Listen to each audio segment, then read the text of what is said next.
everybody, Rob Janicki here, author of Slacker, 1991, Teen Spirit, Angst, and the Generation It Created. Out later this year by Inspired by You Books. I've made a lot of videos recently about the book, about why I wrote it, some stories in it, some of the inspiration, the fact that I've started my second one. I'll make another video about that as well. But I've also made videos about what's happening in music lately, specifically the AI, artificial intelligence, music industry battle. It's not necessarily a battle of good versus evil. It's a battle of evil versus evil in the way I look at it. And in the comments, I'm going to have links to stories that talk about everything in detail. But I wanted to give you just a quick overview of what's happening and why I think it's so important to sort of, I don't know how to fight it. I don't know how to battle this, except for putting out videos and content to let people know what's happening, and understand that our way of making music and listening to music, consuming music, it's changed drastically over the last, I was going to say 30 plus years. Really the last 10 to 15 years has been the drastic change with digital music completely taking over and streaming services like Spotify and Apple becoming the norm, and how people listen to and share music, and also how people write music, especially pop music, hip hop, country. They're writing for algorithms. They're writing to get on these Spotify playlists. They're putting choruses in the beginning of songs so the hook is right there so people don't skip to the next thing.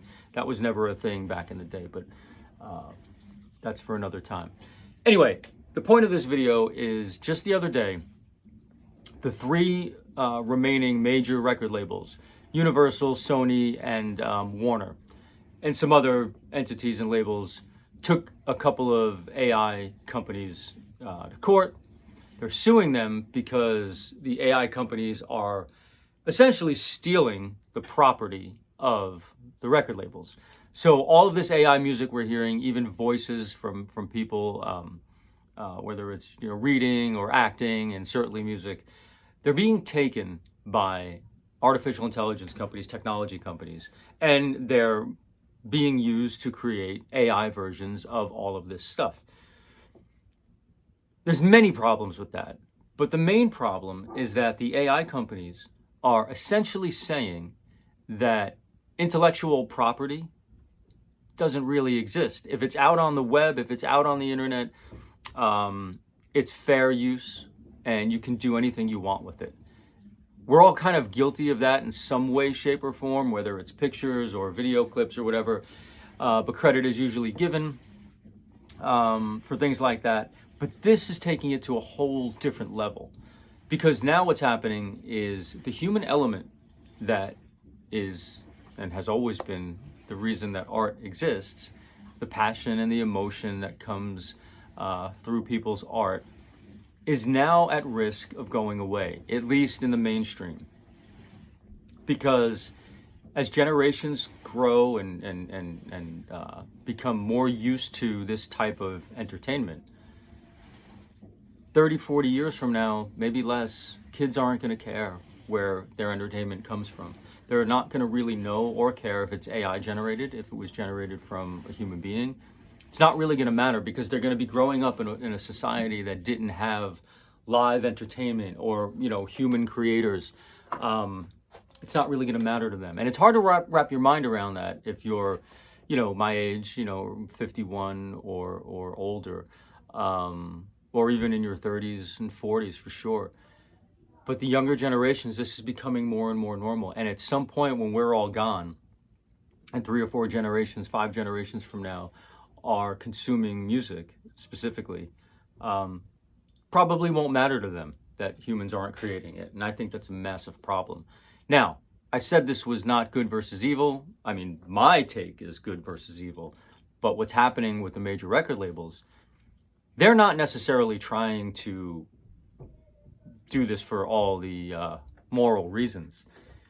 what they're doing is they eventually want AI music as well, because then they don't have to pay artists, human beings, royalties and splits, and they don't have to pay for the intellectual property and the rights to the music if it's being generated by people.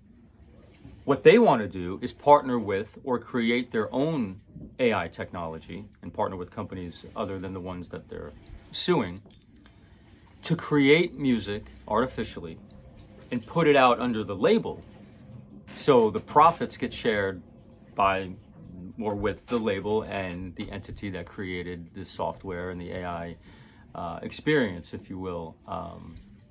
Or it will just be them themselves if they own the technology companies that do that. The bottom line here is humans are being pushed away and artificial intelligence is coming in to steal your music. It's a fact. I mean, you can disagree, you can think I'm overreacting, but I'm not. I mean, if you just think about it, just take everything you know about where art comes from, and think about how dangerous it'll be if people aren't the ones behind it anymore. And if they have enough information now, and if they continue to get more information to fill this technology with content, and then the ability to create new content based off of that, it's logical, right? It's going to create something new that people didn't do, and that's not okay. So I don't have an answer. I really don't, because technology never goes backwards, right? It only goes forward. I assume and I hope that, as with every new generation and every new musical movement and artistic, societal, cultural movement, that there's a backlash, there's a rebellion against what's happening, and maybe at some point in the future, people will, understand the need for the human connection in art, but it may take a while. It's interesting to see where this is headed, but it's not a good place, at least not for now. And that shifts over to why I wrote Slacker. It's about a specific period in time, music and culture, the late 80s, early 90s specifically, but it goes to the decade of the 90s, because that was the last non-digital, non-streaming musical phenomenon. Most bands were recording to tape back then, still. Pro Tools and recording software were in its infancy and not being used widely until later in the decade, in the early 2000s for sure. AI was just something that you saw in the Jetsons maybe, or some sci-fi cartoon and movie. So I wrote about it because I think it's important not only to keep people remembering it, although they're doing that on their own. If you look at music from that era, it's still massively popular around the world. Hundreds of millions of people are listening monthly if you look at the technology. And we need technology for some things. But it's really, really popular. It's coming back into fashion or into vogue now. And I wanted to capture not only the fact that it happened, how it happened, who the players were, what my take was on it as a younger kid in the late 80s, and then through the early 90s, in college, experiencing this whole cultural shift in music and entertainment and art. But now it's looking more important than ever, because if AI does take over the way I think it might, or at least for a while before it kind of comes back, I want people in future generations to know that music was actually created by people banging away on drums and strumming guitars and plucking basses and screaming into microphones, and that what they listen to now or going forward, if it's computer generated only, it's not the same, and it can never be the same, and it can never be as good, and it can never be as important. So Slacker is as much a historical document as it is a story of a time period and my journey through that time period as well. So just real interesting stuff, and I hope you guys enjoy this video. I hope you enjoy the stuff I've been putting out.